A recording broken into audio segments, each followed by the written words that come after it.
साक्षात् परब्रह्म तस्मै श्री गुरुवे नमः। ध्यानमूलं गुरुर्मूर्ति पूजामूलं गुरुपादुका मन्त्रमूलं गुरुर्वाक्यं मोक्षमूलं गुरुर्कृपा मोक्षमूलं गुरुर्कृपा। प्रेम से बोले सतगुरु महाराज की जय। हृदय सम्राट श्री सतगुरु महाराज जी तथा अत्र उपस्थित प्रभु प्रेमी सज्जनों, અત્યારે આપણે સત્સંગ સાંભળવા માટે એકઠા થયા છીએ।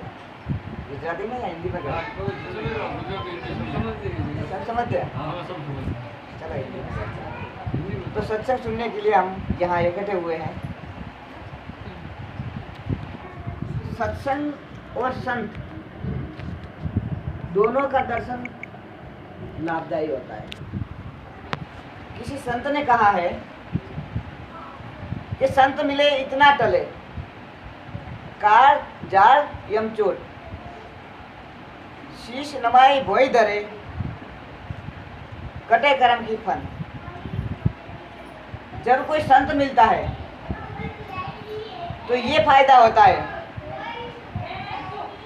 काल जिसका काल आ गया है, समय आ गया है और वो संत के शरण में बैठा है तो वो ले जा नहीं सकता।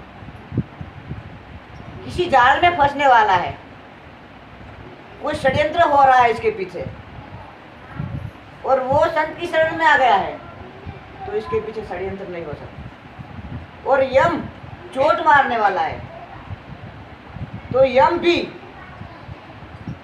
नहीं आ सकता है। शीश नमाई भोई धरे, संत गुरु के चरणों में शीश नमाता है तो कितने कर्मों के फंद टूट जाते हैं। आप कहोगे ऐसा कभी कुछ हुआ? अपने शास्त्र बताते हैं, अपने धर्म गुरु बताते हैं कि एक बार एक राजा फिरता फिरता निकल गया नदी के किनारे और वो नदी किनारे घूम ही रहा था, टहल ही रहा था। उन्होंने एक संत को देख लिया। संत एक वृक्ष के नीचे बैठे बैठे अपना भजन कर रहे थे। तो राजा ने सोचा प्रणाम कर लेता हूं। संत भजन में थे तो वो दूर से ही प्रणाम करके फिर अपना वो चलने लगे। लेकिन संत जब भजन से उठे उनकी नजर नदी के किनारे पड़ गई तो नदी के किनारे एक बगुला बैठा था, एक पैर पे खड़ा था, अपना ध्यान जो नदी बह रही थी वहां लगा के बैठा था। कितनी देर बाद इसने फिर नदी में देखा, फिर एक पत्थर पड़ा था, इस पे इसकी चांच घिसी और फिर एक ध्यान होके खड़ा हो गया। संत ने ये दृश्य देखा तो संत के मुख से एक वाक्य निकल गया। क्या निकल गया? वाक्य निकल गया और संत ने बोल दिया कि घिसत घिसत घिसत है, ऊपर डाला पानी, तेरी मन की बात में जानी, तेरी मन की बात में जानी। ये बगुला, तू नदी से पानी लेता है चांच भर, पत्थर पे डालता है, फिर एक ध्यान जैसे ध्यान कर रहा है वैसे खड़ा हो जाता है। तू ध्यानी तो है नहीं, तेरी मन में क्या चल रही है वो बात मैं जान गया हूं। तू जो ध्यान की मुद्रा में खड़ा है ध्यान करने के लिए नहीं, मछली पकड़ने के लिए तू खड़ा है। ये वाक्य राजा ने सुन लिया, राजा को अच्छा लगा। फिर राजा ने भी मन में अपनी मन में गाया, संत का अच्छा वाक्य है, घिसत घिसत घिसत है, ऊपर डाला पानी, तेरी मन की बात में जानी, तेरी मन की बात में जानी। अब राजा फिर प्रणाम करके अपने राजमहल में जाने लगा।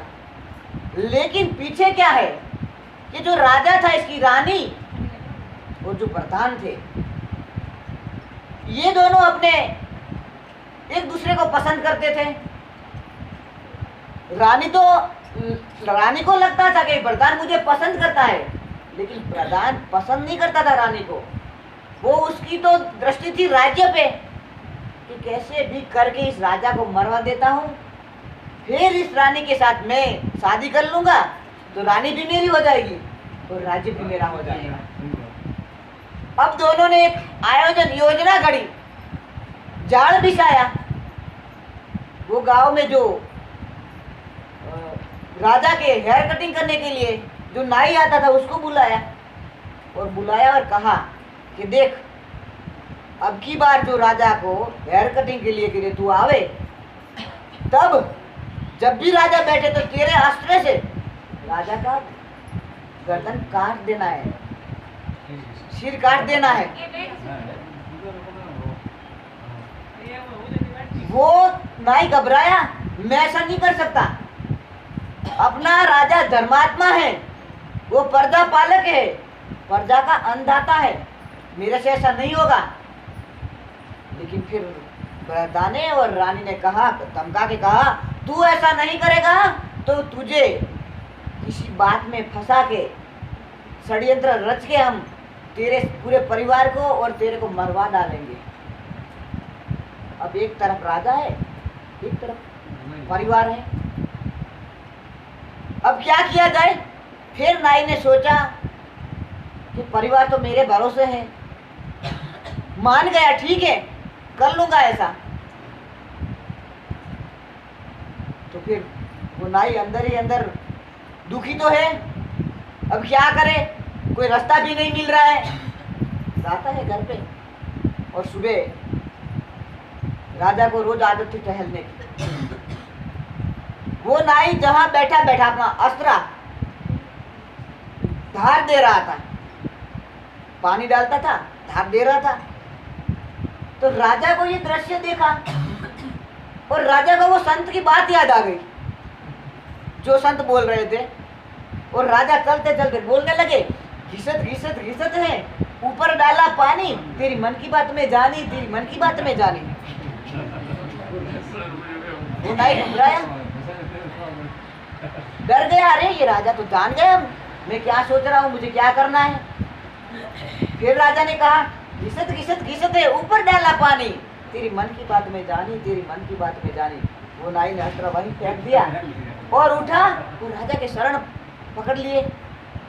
अंदाता मुझे माफ कर दो, इसमें मेरा कोई दोष नहीं है, मैंने कुछ नहीं करा, मेरे को तो वो प्रधान और रानी ने ऐसा करने को बोला है। राजा ने बोला, क्या क्या करने को बोला है? राजा को तो कुछ पता ही नहीं था, मुझे तो कुछ पता नहीं, आप ऐसे क्यों कर रहे हैं, आप जान गए हो बात, तू बता क्या करना था तेरे को। नाई ने बताया, कल योजना थी आपको मारने की, प्रधान और रानी साहिबा ने बोला है कि मैं कल आपका मस्तक काट दूं, और नहीं काटता तो मुझे वो ऐसा ऐसा फंसा देते, इसलिए मैं मान गया था, अब आप मुझे जो सजा देना हो दो। राजा ने कहा, अब तुझे क्या सजा दूं, जब अपने ही ऐसे षड्यंत्र रच रहे हैं तो तुझे क्या सजा दूं। राजा ने कहा, चल तुझे मैं छोड़ देता हूं। तो राजा फिर उदास हो गए, जिस रानी के लिए मैंने क्या नहीं करा वो ऐसा षड्यंत्र रच रही है, किस पे भरोसा करें, किस पे भरोसा किया जाए। राजा अंदर ही अंदर बहुत भीतर दर्द हुआ उसको संसार से मन उठ गया और यही सोचता रहा, अरे मन किस पे भूला है, बता दे कौन तेरा है, अरे मन किस पे भूला है, बता दे कौन तेरा है। तेरे माँ बाप और ये भाई सभी स्वार्थ के हैं साथी, तेरे संग क्या जाएगा जिसे तू कहता मेरा है, अरे मन किस पे भूला है, बता दे कौन तेरा है। राजा अंदर ही अंदर सोच रहे हैं, बोल रहे, जिनो घर झूलते हाथी, जिनो घर झूलते हाथी, उन्हीं की लाकते साथी, पता उनका नहीं पाया, बता जा में गहरा है, अरे मन किस पे बुला है, बता दे कौन तेरा है। ये मेल मेलाते, ये मेल मेलाते, धरी रहे लाख की दौलत, ये बिस्तर खाक में होगा, सदा जंगल में डेरा है, अरे मन किस पे बुला है, बता दे कौन तेरा है। गुरु नानक महाज्ञानी, जिन्होंने गौर कर देखा, गुरु नानक महाज्ञानी, जिन्होंने गौर कर देखा, ये जगत धोखे की दुनिया है, ना मेरा है ना तेरा है, अरे मन किस पे बुला है, बता दे कौन तेरा है। राजा मन ही मन सोचता और चला। प्रधान और रानी को बुलाते हैं और बोलते हैं कि आप ऐसा क्यों कर रहे हो, मुझे मारना ही था तो चलो मैं ही आपको छोड़ के चला जाता हूं, तुम रहो। रानी को बोला तुम रहो, जिसको साथ तुम्हें रहना है इसके साथ रहो। राजा जो वो पहने हुए थे, वो जो दरबारी वेशभूषा, वो उतार दिए और अपने साधारण वस्त्र पहन के वो जहां वो संत बैठा था वहां चले गए। अगर आपका मैंने इतना शब्द सुना है, इससे मेरा जीवन बच गया। अगर मैं आपके चरणों में बैठ के जो वो परमात्मा का नाम भजूंगा तो मेरा जीवन सुधर जाएगा। इसीलिए अब मुझे कृपा करके ये बताओ कि मुझे अब क्या करना है। तो संत की ये महिमा है। संत, जहां संत के पैर पड़ते हैं, जहां संत जाते हैं, वहां के पूर्वज भी खुश हो जाते हैं। उनके वहां जो पूर्वज बैठे होते हैं वो मुक्त हो जाते हैं, वो मोक्ष को पा लेते हैं। कैसे? एक बार एक संत बहुत भजन करते थे, लेकिन समय आ गया। अब समय आ गया तो सबको ही जाना है, हम सदा के लिए तो यहाँ रहने के लिए आए नहीं है, हमको तो बस गिनती का श्वास दिए हुए हैं, वर्ष नहीं, श्वास। कितने श्वास हम लेते हैं, एक भी श्वास है तब तक हम रहेंगे, फिर चले जाएंगे। तो वो संत, समय आ गया, देहांत हो गया उनका। संत से तो बड़ी शोभा यात्रा निकाली, लेकिन जो मेन वो रास्ता था वो बंद था। बारिश हुई होगी या कोई कुछ काम होगा तो मेन रास्ता बंद था। तो सब लोगों ने इकट्ठा होकर कहा, अब संत को जल में जल समाधि देने के लिए जाना है, लेकिन वो रास्ता तो बंद है, अब कैसे जावे। तब क्या हुआ कि जंगल पड़ता था और जंगल में बीच में थोड़ी पतली सी एक पगडंडी थी। उन्होंने बोला कि वहां से चले जाते हैं। तो सारे संत की पालकी लेके संत को बिठा के वो चलने लगे। जहां से संत की पालकी जा रही थी वो जो जंगल था, वहां भूत प्रेत का वासा था, वो सब वहां रहते थे। और क्या हुआ कि सारे भूत प्रेत जहां रहते थे वहां ही संत से निकलना था। वो सब संत को वहां से निकले, संत को जल समाधि दी, वापिस चले गए ये लोग। लेकिन बात क्या हुई कि जो भूत इकट्ठे होकर रहते थे, प्रेत इकट्ठे होकर रहते थे, वहां कोई दिखाई नहीं दे रहा, बस एक वो रह गया और वो रो रहा है और सबको पूछ रहे, सब मेरे साथी कहाँ गए, मुझे कोई दिख क्यों नहीं रहा है, ऐसा यह क्या हुआ। तब एक दूसरा भूत जो दूर था, इसने बताया कि मैं भी तेरे जैसा अभागा रह गया, तू भी अभागा और मैं भी अभागा। मैं आते आते वो पालकी निकल गई, वरना मैं भी मुक्त हो जाता। वो सारे जो हमारे साथी थे वो सब मुक्त हो गए। कैसे? एक संत का देहांत हो गया था और वो जहां से यहाँ से निकले, उनको पवन छू के जो हमको छुआ, और इससे हमारी मुक्ति हो गई और तू भी बाहर निकल गया और मैं भी बाहर निकल गया। हम दोनों को वो पवन नहीं छुई, वो हवा ने हमको नहीं छुआ, इसलिए हम दोनों बच गए। हम अभागे अभी रह गए, पता नहीं अब कब तक हम यहाँ रहेंगे, और वो सारे मुक्त हो गए। जब भूत मुक्त हो जाते हैं संत के शरीर से छू के निकली हुई हवा से, तो फिर पूर्वज तो मुक्त हो ही जाते हैं। क्योंकि हमारे रामायण जी में ये नाविक का एक प्रसंग है, जो नाविक ने राम और सीता और लक्ष्मण जी को पार करा था, वो केवट प्रसंग है ना। इसमें बताया हुआ है जब राम लक्ष्मण जानकी जब गंगा पार करने के लिए जा रहे थे, नाव मांगी, नाव मांगी, केवट नहीं आया, भाव खाने लगा। उनको पता था मेरी ही नाव है, बाकी और किसी की नाव नहीं है बाकी, क्योंकि केवट को पता था राम लक्ष्मण और जानकी यहाँ से आ रहे हैं। उसने आज तक जितना भी धन कमाया था वो धन सब लेके सारे नाव वालों को दे दिया, तुम कल मत आना। जितनी पूरी उम्र में जितना धन कमाया था उसके पास जो भी था वो सब दे दिया कि कल तुम कितना कमाते हो। तो किसी ने कहा 100, 200, 400, 500, लो तुम बताना। सब नाविक को चोरी करके वो अकेला बैठा रहा, क्योंकि उसको राम को पार करना था। और फिर नाव एक ही थी, ये तीनों आए, लक्ष्मण जी ने नाव को बुलाया, नाविक को बुलाया, नहीं आया। राम ने बुलाया, नहीं आया। लक्ष्मण जी ने कहा तुझे पता नहीं है ये अयोध्या के राजा हैं, ये अयोध्या के राजा हैं।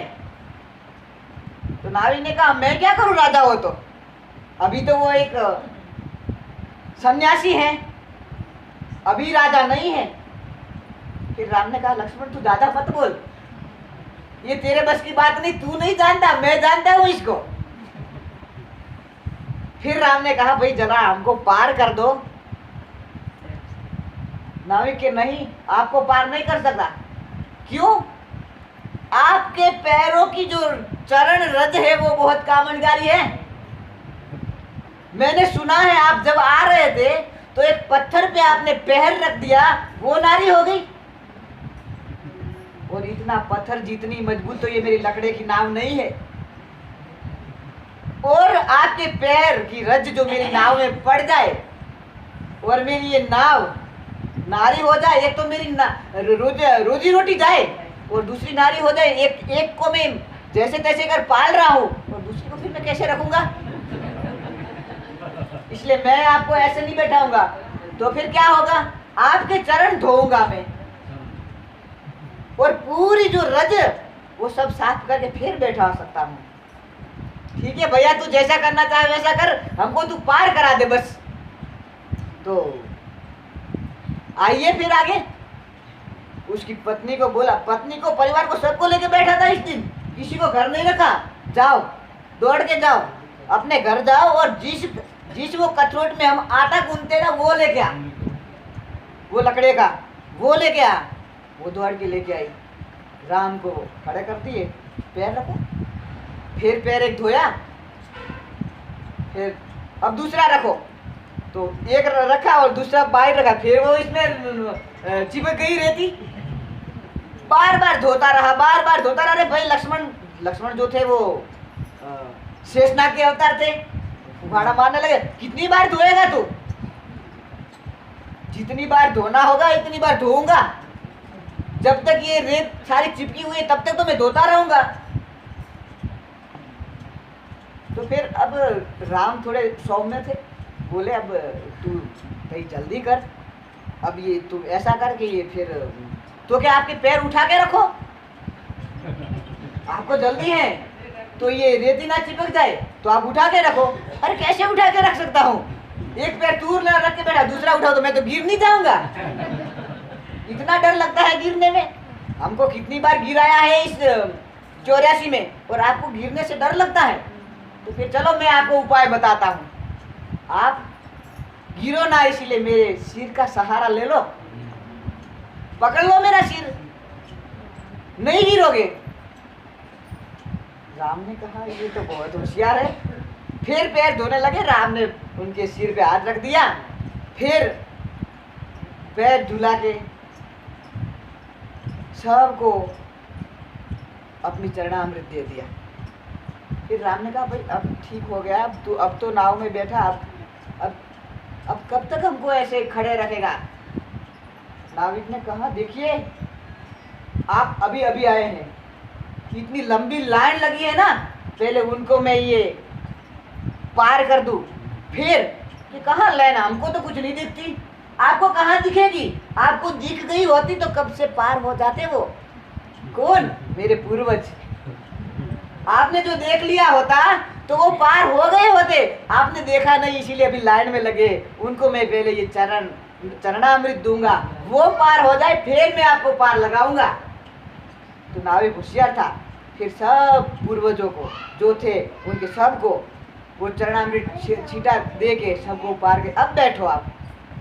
बैठाया, फिर वो बैठावे, फिर एक चक्कर लगा फिर वापस ले आवे, फिर एक चक्कर लगा फिर वापस ले आवे। नाविक को था कि जितना राम के पास मुझे बैठने को मिले इतना मेरा सौभाग्य, मैं जितना उनके पास बैठूंगा इतना मेरे कर्म कटेंगे और मेरे को सानिध्य मिलेगा। अब लक्ष्मण जी को बहुत जल्दी है, भाई जल्दी कर नाविक, तू जल्दी कर। तो लक्ष्मण जी ऐसे बोले तो भाई मेरी नाव है, मैं चला रहा हूँ, आपको इतना जल्दी तो आप चलाओ। राम ने कहा लक्ष्मण अब तू कुछ मत बोल, ये है ना ये तेरे लिए ही ऐसा हुआ है। भगवान मैंने ऐसा क्या कर दिया? देख तुझे याद नहीं, मैं याद कराता हूँ। जब मैं क्षीर सागर में सोया था, तू आसन बना हुआ था, तब एक कछुआ था, वो आया था मेरे चरण को छूने के लिए। मैं अपने निंद्रा में था, योग निंद्रा में, और तूने फूफाड़ा दे के उसको छूने नहीं दिया। और जानकी जी तुमने भी नहीं छूने दिया। वो बहुत बार इसने प्रयत्न किए और इसका मन था कि मेरे चरण को छुए। तो ये कछुआ अब ये नाविक बना है, इसलिए अब जो इसके मन में आएगा वो करेगा, तेरी कुछ बात नहीं चलने वाली। फिर राम ने कहा भाई नाविक अब कितने चक्कर लगवाएगा और? तो नाविक ने कहा बस 5-6 चक्कर में आपको ज्यादा लगने लगा। संसार के जीव को तुम 84 लाख चक्कर लगवाते हो तब भी मुक्त होने की बात नहीं करते हो, और इतने में ज्यादा लगने लगा।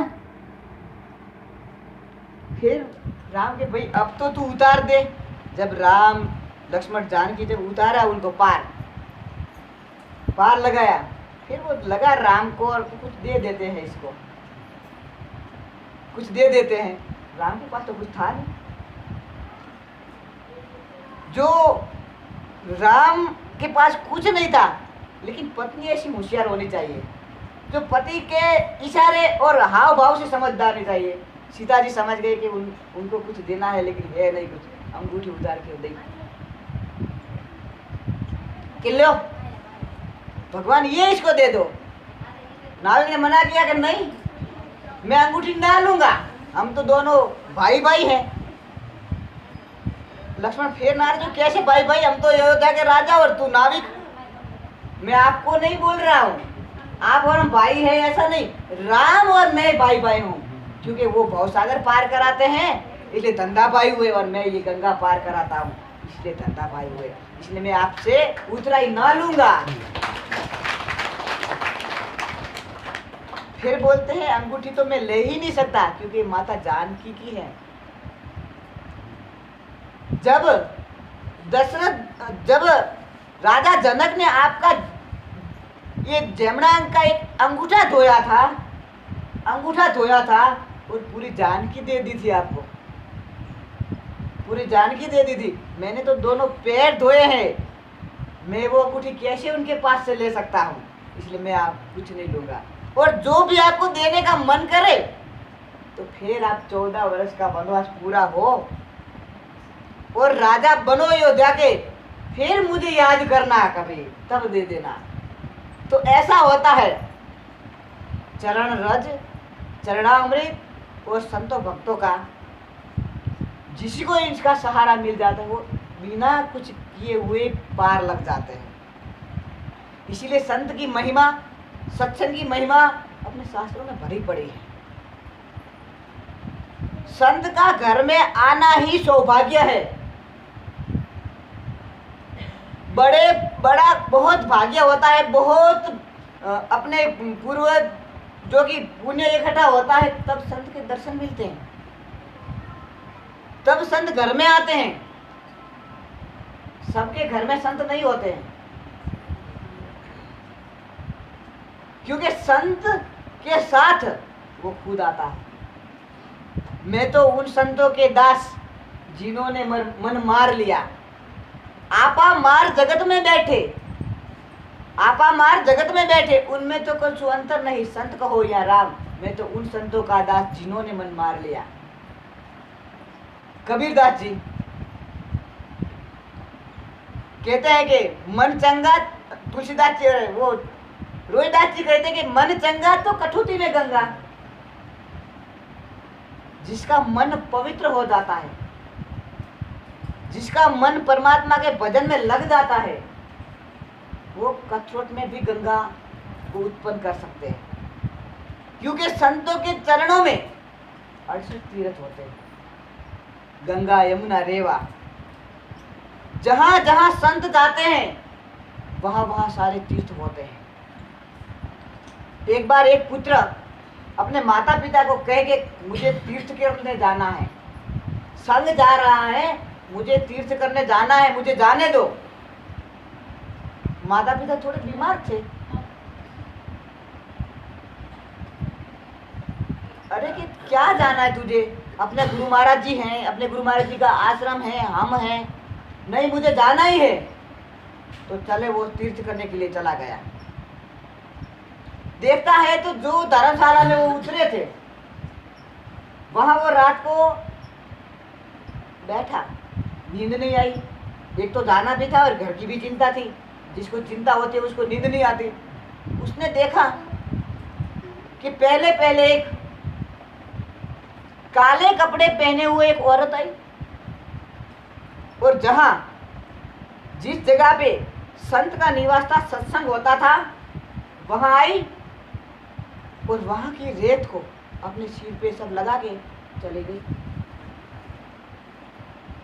इसके बाद एक और वाइट सफेद कपड़ा वाली औरत आई, उसने भी ऐसे करा, वहां की रेत ली, पूरे लगाई और चले गई।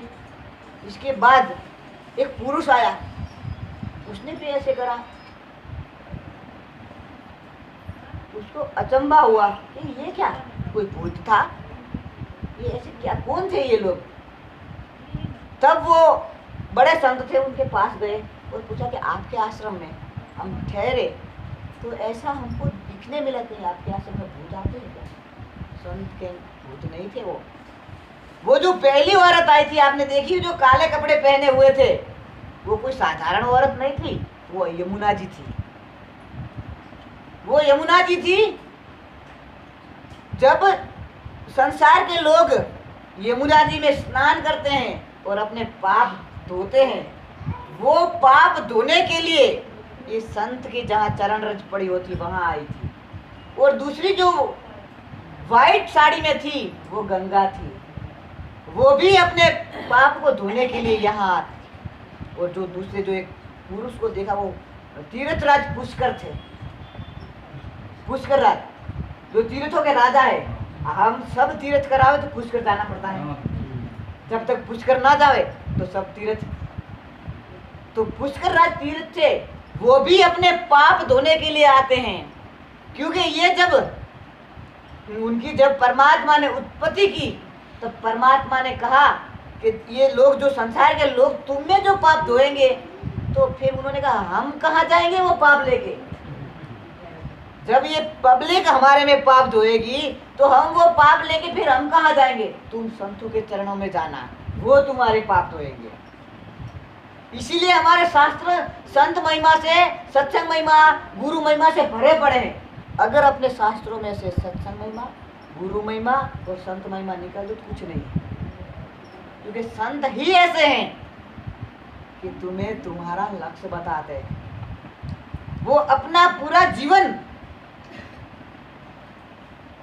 संसार के लोगों के लिए दे चुके होते हैं, उनके लिए ही वो चलते हैं, वहां ही ठहरते हैं जहाँ सत्संग होता है, जहाँ लोग उनको सुनते हैं, जहाँ भक्त होते हैं वहाँ वो ठहरते हैं चाहे कैसे भी परिस्थिति में वो ठहर जाते हैं, क्योंकि उनको काम ही परमात्मा ने ये दिए हैं। इसलिए एक बार क्या हुआ कि एक संत था, कपड़े संत के पहने हुए थे, वो साधारण लोग थे लेकिन संत के कपड़े पहन लिए, और वो कॉलेज के सामने, ये घटना बनी हुई है, ये दृष्टांत नहीं है, बनी घटना है। तो वो कॉलेज के सामने बैठते थे और दारू पीते थे, पी के पड़े रहते थे, और कोई लड़कियां जैसे कोई चलते तो उनको कैसी कैसी गंदी गंदी गालियां देते थे। और वहाँ के कॉलेज के जो प्रोफेसर थे वो जब भी निकलते, वो पढ़ा होता उसको प्रणाम करके निकलते। एक बार कि वो लड़कियों ने देख लिया, बच्चियों ने देख लिया और कहा, सर आप जिसको प्रणाम करके निकलते हो ना, वो हमको रोज गालियां देता है, वो शराब पीता है, और आप इसको प्रणाम करते हैं, आप पढ़े लिखे आदमी हो, आपको समझना चाहिए। फिर प्रोफेसर ने कहा, देखिए हमारी संस्कृति है, भारत की संस्कृति है, भगवान, हम भगवान के रूप में देखते हैं। मैं उस व्यक्ति को प्रणाम नहीं कर रहा हूँ, मैं इस भगवे को प्रणाम कर रहा हूँ। जब भी वो व्यक्ति भगवा उतार देगा तब मैं उसको 2 लाते मार के यहाँ से भगा दूंगा, क्योंकि हमारे संस्कृति में भगवे का महत्व है। वैसे दुनिया में हमको भी मिलते हैं क्या, वो मन तो करता है कि किसी संत और गुरु के शरण में बैठे, लेकिन डर लगता है, पता नहीं वो कैसे है, फिर क्या होगा, कुछ ऐसी बात हो गई तो हम बदनाम हो जाएंगे, इसलिए डर लगता है। मैंने कहा, फिर मैंने उनको समझाया, चलो डर तो लगता है, लेकिन डर कहाँ नहीं है, भय कहाँ नहीं है। जहाँ जाओगे वहाँ डर और भय तो साथ में ही रहता है। आप गाड़ी में बैठोगे तो आपको पता है कि वो गाड़ी आपको जहाँ जाना वहाँ उतार देगी, वो चलाने वाला कैसे चलाए और बीच में ही कहीं एक्सीडेंट कर दे, नहीं पहुंचे तो डर तो वहां भी है। फिर भी आप बैठते हो कि नहीं बैठते हो? आप यात्रा पे निकले हो, आपकी यात्रा सफल होगा वो आपको पता है, फिर भी आप करते हो। आप बिजनेस करते हो तो बिजनेस में आप सफल होगे कि नहीं होगे वो क्या आपको पता है? कभी नहीं होता, नुकसान भी हो जाता है, फिर भी आप करते हो। तो फिर ये भी एक सौदा है, कर लो, नुकसान या फायदा जो भी हो। फायदा होगा तो जीवन सुधर जाएगा, और नहीं होगा तो कुछ नहीं होगा, बदनामी तो होगी ना। और बदनामी कैसी, किस बात की बदनामी? देखो, संसार में जब परमात्मा ने संत को उनका एक फरिश्ता बना के भेजा, उनका दूत बना के भेजा, तब जो असंत थे, जो हम राक्षसी वृत्ति कहते हैं, देव वृत्ति के लिए तो संत है, राक्षसी वृत्ति, तो उन्होंने कहा कि भगवान आपने हमको भी आपने ही बनाया है और देवताओं को भी आपने बनाया है। अब जब ये लोग जो ये प्रचार करेंगे आपका, तो सारे लोग तो आपके हो जाएंगे, हमको तो कोई पसंद ही नहीं करेंगे, दुर्गुण को तो कोई पसंद नहीं करेगा, तो फिर हम क्या करें? तो भगवान ने कहा, तुम भी उनके रूप लेके जाओ, तुम भी उनका वेश लेके जाओ। जो पहचानने वाली दृष्टि होगी, ज्ञान दृष्टि होगी, वो पहचान लेंगे, और जिसके पास विवेक और बुद्धि सत्संग में नहीं बैठा होगा तो ज्ञान दृष्टि नहीं होगी, वो फंस जाएगा, वो तुम्हारा हो जाएगा, और जो ज्ञान दृष्टि होगी वो मेरा हो जाएगा। हम कलयुग की बात करें कि कलयुग में तो ऐसा वैसा हो रहा है, कलयुग की बात मत करिए, सतयुग में नहीं हुआ था। रावण ने कौन सा रूप लिया था? इसका ही रूप लिया था ना, यही पहने थे ना। तो क्या वो जगत जननी सीता माता नहीं जानती थी? सब कुछ जानती थी, लेकिन धर्म, अगर मैं लक्ष्मण जी कार बना के गए थे, माता इससे बाहर मत निकलना, और रावण आया भगवे वस्त्र डाल के, भिक्षाम दो मैया, तो भिक्षा लेके माता सीता तो आए, तो फिर भिक्षा न दे तो एक गर्भग्रस्ती का धर्म लाते, देना तो पड़ता है, वो हुटिया बना के रह रहे थे तो धर्म लाते, बाहर आके दो तभी मैं भिक्षा लूंगा, वरना मैं तो वापिस चला जाऊंगा। तो माता सीता ने कहा अब मुझे बाहर निकल के देना पड़ेगा, मेरे को धर्म की रक्षा करनी पड़ेगी। सीता मैया बाहर निकल के जैसे वो साधु वेश धारण करके रावण आया था, उसको भिक्षा दी और रावण पकड़ के ले गया। लेकिन जब सीता मैया ने धर्म का पालन किया और धर्म ने सीता मैया की रक्षा की, रावण छू भी ना सका। तो जब भी हम धर्म की रक्षा करते हैं तो हमें भी कोई ऐसा वैसा नहीं मिलता। लेकिन हम जब लालची होते हैं ना, हमें कुछ लालच होता है, हम भक्ति क्यों करते हैं? अगर परमात्मा को पाने के लिए भक्ति करते हैं, हमें परमात्मा को पाना है तब भी भक्ति करते हैं तो परमात्मा ही हमको मिलेंगे।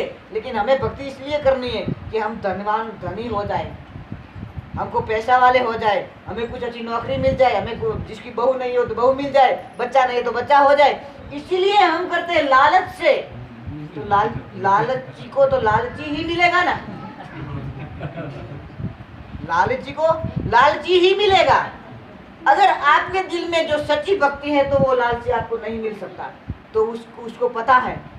एक बार एक वैराग्या करके बाईसा थी, वो पहले से इतनी भक्ति भाव वाली थी, तो राजा को लगा अब ये भक्ति भाव में बहुत है, उसकी शादी करूंगा फिर भी वो संसार में खुश तो नहीं रहेगी। अब उसको ऐसा करता हूँ कि ये महल दूसरा उसको एक महल बना के दे देता हूँ, वो भले अपनी भक्ति करें।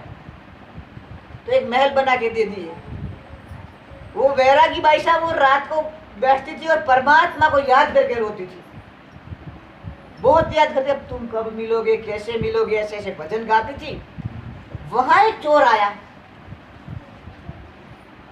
उसने सोचा कि इस राजमहल में और कोई नहीं है, यही एक है, और सोना हीरे जवेरात तो बहुत पड़े हैं। फिर इसने सुना वो वैरागी बाई साहब कहते कोई ऐसा संत मिले जो मेरे राम से भेंटा कर दे, जो मुझे राम मिला दे, कोई ऐसा संत मिले, कोई ऐसा गुरु मिले जो मुझे राम से मिला दे। ऐसा भजन गा रही थी तो उसने सोचा कि अब मैं संत ही बन जाता हूँ, ना दरवाजा तोड़ना पड़ेगा, ना कुछ और मेहनत करनी पड़ेगी, और जैसे मैं संत बन जाऊंगा फिर उसका गुरु बन जाऊंगा, और गुरु को मैं कहूंगा फिर वैसे वो करेगी। वो कपड़े भगवे पहन के रात को गया। वो वैरागी बादशाह ने जैसे संत के कपड़े देखे वो दंडवत करने लगी। मैं आपको ही ढूंढ रही थी, आपकी इंतजार में थी और परमात्मा को प्रार्थना कर रही थी कोई मुझे ऐसा संत मिले। आप आ गए गुरु महाराज जी, अब मुझे ज्ञान दे दीजिए कि वो परमात्मा मुझे कैसे मिले। अच्छा दे दूंगा तुझे ज्ञान, लेकिन तुझे पता है गुरु को भेंट करनी होती है। मालिक आप जो कहोगे वे भेंट करने के लिए मैं तैयार हूं। तो ऐसा करो, तुम्हारे पास जितने भी हीरे मोती जवाहरात सोना मोहरे जे भी हो जो है वो उसको एक गांठड़ी बांधो, गांठड़ी बांध दो। फिर ये गुरु ज्ञान होता है, वो जहां तहां नहीं दिया जाता, या तो जंगल में दिया जाता है या नदी किनारे दिया जाता है। फिर मेरे साथ चलो, वहां मैं तुम्हें दूंगा ये ज्ञान। अब वो पूरा जो सामान था, धन था, वो तो ले लिया, गांठड़ी बांधी उठाई और जंगल में ले गया। फिर एक बड़ा वृक्ष था, वहां खड़ी कर दी वैरागी बाई साहब को और कहा कि ये ज्ञान देने की विधि है, तुम्हें ये वृक्ष के साथ में बांध दूंगा, बांध के रखूंगा, और मैं फिर थोड़ा फूल और कुछ लेके आता हूँ, फिर तुम्हें आगे ज्ञान दूंगा। वो वैरागी बाई साहब को बांध दिया, वो गठड़ी थी वो लेके चला गया। अब वो वैरागी बाई साहब 1 रात 2 रात 3 रात, राजा ने कहा अब वैरागी बाई साहब को क्या हुआ, रोज भजन गाते थे, उनकी आवाज आ रही थी, आवाज क्यों नहीं आ रही। महल में गए तो कोई नहीं, ना धन है, ना हीरा है, मोती जवेरात कुछ भी नहीं है, और वैरागी बाई साहब भी नहीं है। राजा ने पूरे सिपाहियों को दौड़ा दिए, जाओ क्या हुआ। वो जंगल में जहाँ था, वो तो जंगल में वैरागी बाई साहब तो गुरु महाराज जी के इंतजार में बैठे हैं, बांधे और भजन गा रहे गुरु महिमा के। सिपाहियों ने जाके कहा वैरागी बाई साहब आप ऐसे क्यों बंधे बैठे हो, चलो राजमहल में चलो। कि नहीं, छोड़ना मत मुझे, मेरे गुरु महाराज जी ने बांधा है मुझे, और गुरु महाराज जी के बंधा हुआ छूटना नहीं चाहिए। वो सिपाही बेचारे क्या करते, वापिस गए। राजा को जाके कहा कि वैरागी बाई साहब मिल तो गए हैं, लेकिन एक वृक्ष के बांधे हुए हैं, आ नहीं रहे हैं। वो मना कर रहे कि मत छोड़ना, मेरे गुरु बांध के गए हैं, मेरे गुरु की आज्ञा है, मुझे छोड़ना मत। राजा कहे अरे बेटा ऐसा नहीं होता है, ये गुरु नहीं है, ये कोई ढोंगी है। गुरु ऐसे बांधते नहीं है, गुरु तो मुक्त कर देते हैं। गुरु का तो कार्य है मुक्त करना, बांधना नहीं। तो तू बंधी पड़ी। नहीं नहीं पिताजी मुझे मत छोड़ना, मेरे गुरु महाराज जी ने बांधा है। अब परमात्मा को चिंता हुई, अब ये किसी की बात मानने वाले नहीं है। तो फिर परमात्मा आए और कहे वैरागी भाई साहब, आपको मेरे दर्शन करने थे ना, चलो मैं अब आ गया हूं। जो आपको बांध के गया वो कोई गुरु नहीं था, वो तो ढोंगी था। उसको आपका धन चाहिए था, वो लेके भाग गया।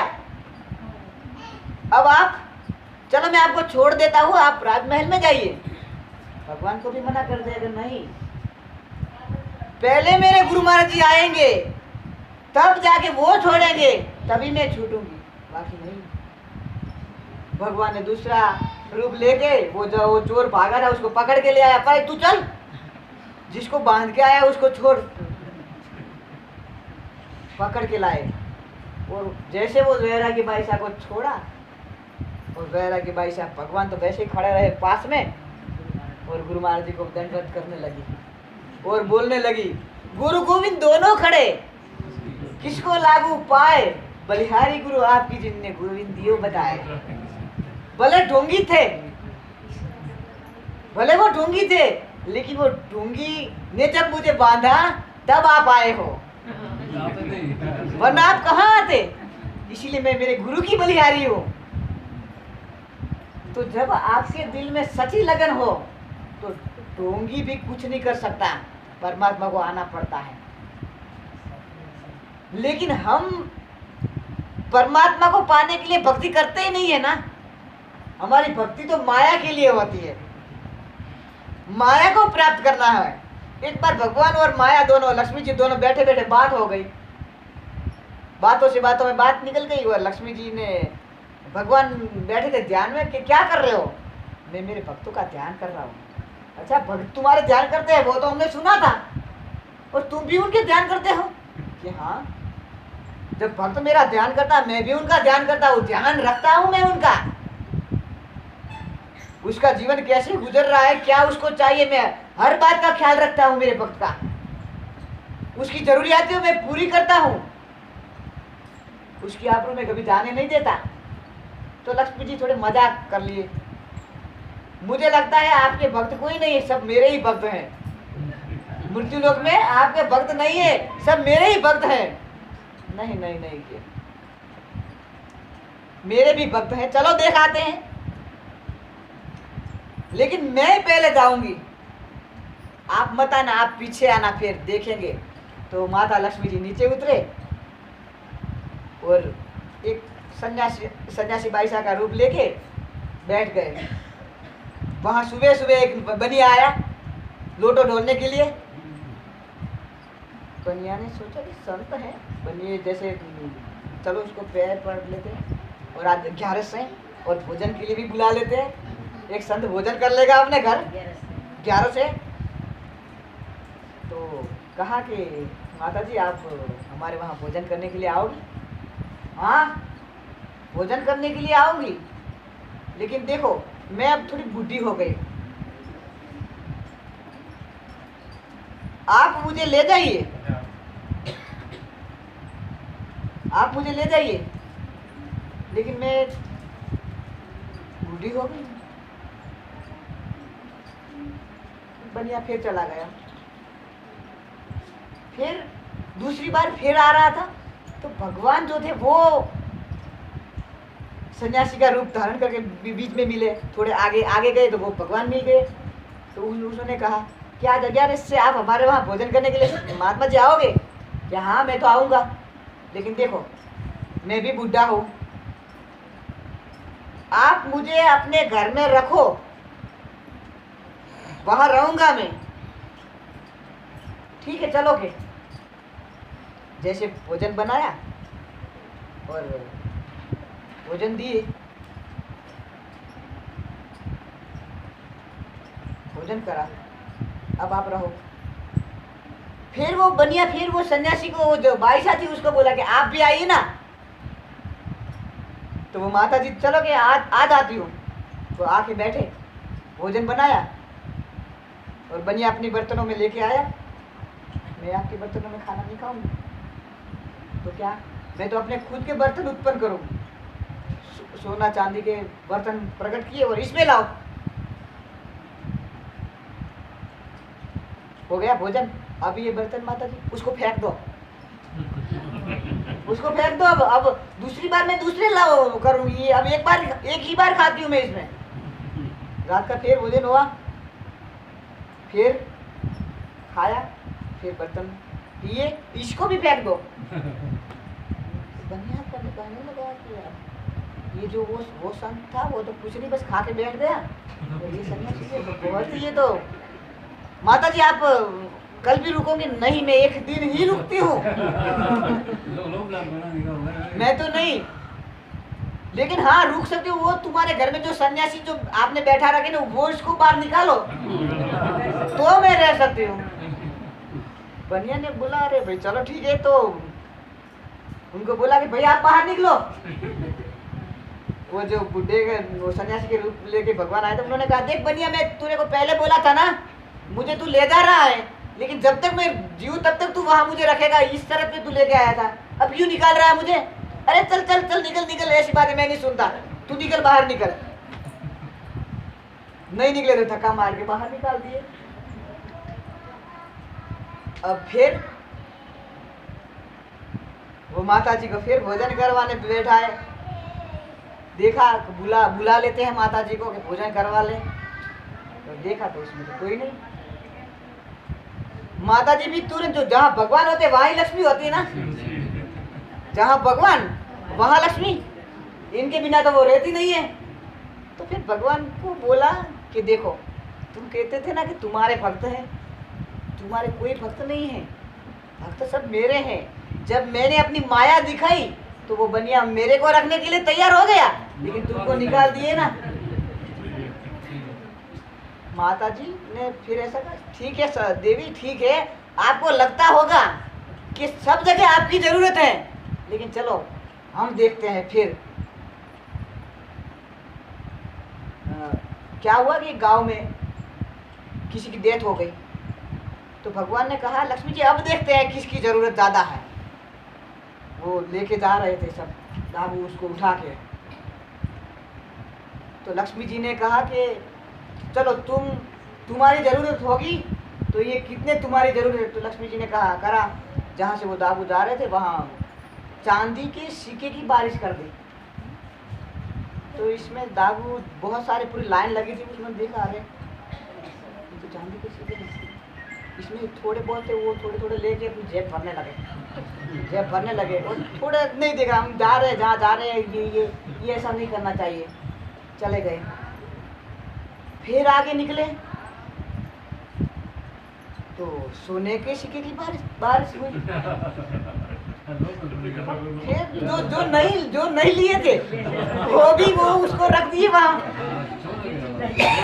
वो डेड बॉडी को तो रख ही दिए वहाँ, और वो सब लेने लगे। लक्ष्मी जी ने कहा देखा भगवान, सब मेरे भगत है ना। अभी क्या बोल रहे थे वो, राम नाम सत्य है, ठेठ पोटे गत है। अब राम नाम कहाँ गए, ये तो ये लेने लगे। आपकी जरूरत किसी को नहीं है, सबको मेरी जरूरत है।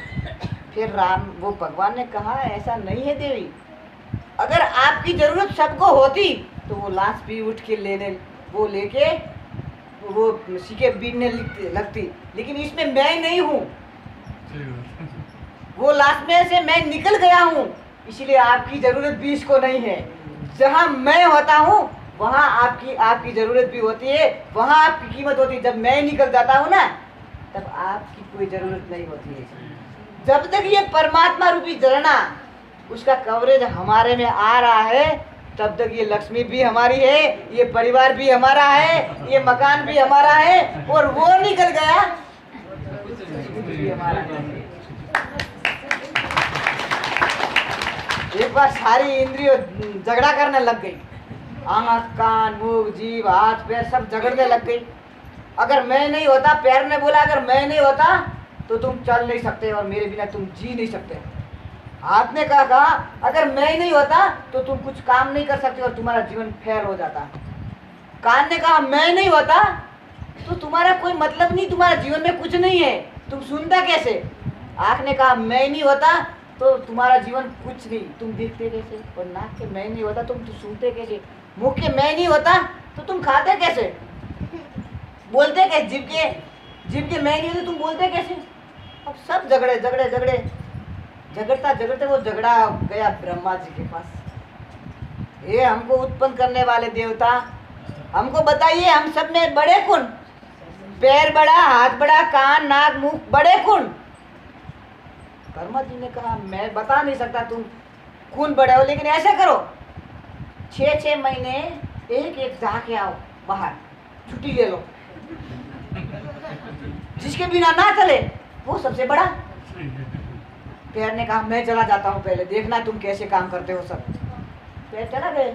6 महीने के बाद में आया और पूछा बताओ कैसे रहे, क्या हाल हुआ तुम्हारा, मेरे बिना तो तुम। उसने कहा कि कोई नहीं, जैसे लंगड़ा रहता है वैसे रह रहे थे।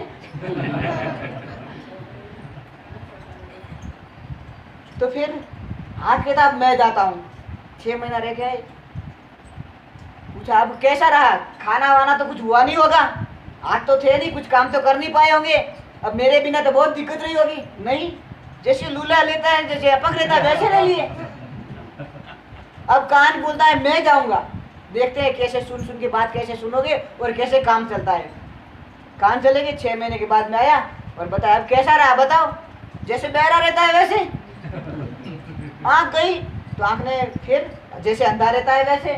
जीभ गई कैसे रहे, जैसे वो गूंगा रहता है वैसे। फिर प्राणों ने कहा मैं जाता हूँ, अब मैं जाता हूँ। फिर देखते हैं कि तुम कैसे सब रहते हो। जैसे प्राण निकले और सारे शिथिल होकर गिर गए, सारी इंद्रियां कुछ काम की नहीं रही। फिर कहा प्राण आप मत जाओ, हम कोई बड़े नहीं, आप ही बड़े हो। जब आप हो तब ही हमारा काम है। बाकी मुर्दा के पास आंख होती है नहीं दिखता, कान होते नहीं सुनता, नाक होता है नहीं सूंघता है, पैर होते नहीं चलते, हाथ होता है कुछ नहीं करता। लेकिन जब तक ये प्राण है तब तक ये संसार का नाता है। ये प्राण को जब हम समझ लेंगे, ये प्राण कहाँ से आ रहा है, कहाँ बसा हुआ है और कैसे चल रहा है, ये जानना ही गुरु ज्ञान है, ये जानना ही गुरु बनाना है। गुरु ये बताते हैं ये प्राण कैसे आ रहा है, कहाँ से आ रहा है और कौन चला रहा है, उसका झरना कहाँ से आ रहा है।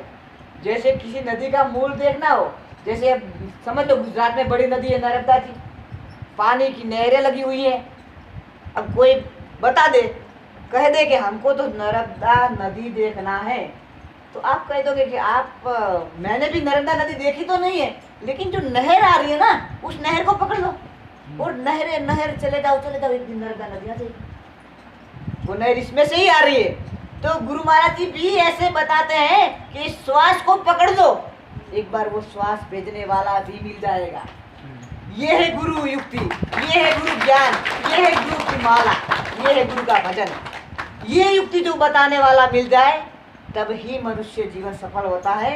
और मैं तो यही कहूँगा जिसको मिला है वो झरने को पकड़ो और जो परमात्मा रूपी नर्मदा नदी है उसको जाके मिल जाओ, और जिसने नहीं पकड़ा है वो ढूंढने की कोशिश करो, क्योंकि जीवन मनुष्य जीवन का लक्ष्य ही ये है, वो परमात्मा को पाना। क्योंकि जब तक परमात्मा हमें नहीं मिलेगा तब तक हमारी हालत ऐसी रहेगी कि जैसे एक बड़ा मेला लगा है और बच्चा माँ और पिता के साथ मेले में गया और बच्चा कहता है कि पापा मैं ये खिलौना लूँगा, ये मिठाई भी लूँगा, ये घोड़ा भी लूँगा। लेकिन पापा और मम्मी कहते हैं बाद में बेटा, अभी आगे और बड़ी दुकान है, आगे और बड़ी दुकान है। इसमें ऐसे करते करते करते करते वो संसार रूपी मेले में बहुत चले गए और हाथ छूट गया बच्चे का और बच्चा रोने लगा। माता पिता दोनों छूट के बच्चा रोने लगा। तो वो जो खिलौने वाले दुकान वाला था उसने बच्चे को बुलाया, बेटा तेरे को कौन सा खिलौना चाहिए? कोई खिलौना नहीं चाहिए, मुझे तो मेरा मम्मी और पापा चाहिए। मिठाई वाले ने बोले कौन सी मिठाई खानी है? मुझे कुछ नहीं खाना, मुझे मम्मी और पापा चाहिए। तो हम भी इस संसार रूपी मेले में आए हैं और परमात्मा रूपी माता पिता का हाथ हमसे छूट गया है। अब रो रहे हैं हम भी, कहाँ क्या करें जो सुख मिल जाए, क्या करें जो हमको आनंद मिल जाए। लेकिन जो भी करते हैं लगता तो है कि नया मकान बनाएंगे आनंद मिल जाएगा। जब बना रहे तब तो बहुत उत्साही है, बन गया, अच्छा कलर पेंटिंग कर दी और किसी बच्चे ने आके वो लिटे कर दिया कि कुछ कर दिया, फिर दुख हुआ। जो मकान बनाने की खुशी थी वो क्या, एक वो छोटा सा घिसर का लग गया, खत्म। फिर कहे कि गाड़ी ले लेंगे, बड़ी वाली गाड़ी लेंगे तो सुख मिल जाएगा। गाड़ी लेके आए, 10-15 दिन हुआ और कहीं किसी बच्चे ने वो उसमें भी वो कर दिया तो फिर दुख। तो संसार में हर चीज दुखदायी है, हर चीज जो भी लोगे, जहां भी हाथ डालोगे, जिस पे नजर करोगे, लगेगा ये सुख देगी, लेकिन अंत में वो दुख देने वाली है। सुख तो केवल परमात्मा का नाम ही है। जो वो उसको भजते हैं तब हमको सुख मिलता है, क्योंकि वो ही परमानंद है, उसका नाम ही परमानंद है। और वो परमानंद मिल जाता है तब हमारे भीतर भी परमानंद उत्पन्न होता है। तो मैं तो इतना ही कहूँगा कि जो इसने खोजा है वो प्रयत्न करे और नहीं खोजा है वो खोज करे और अपना मनुष्य जन्म सफल करेगा।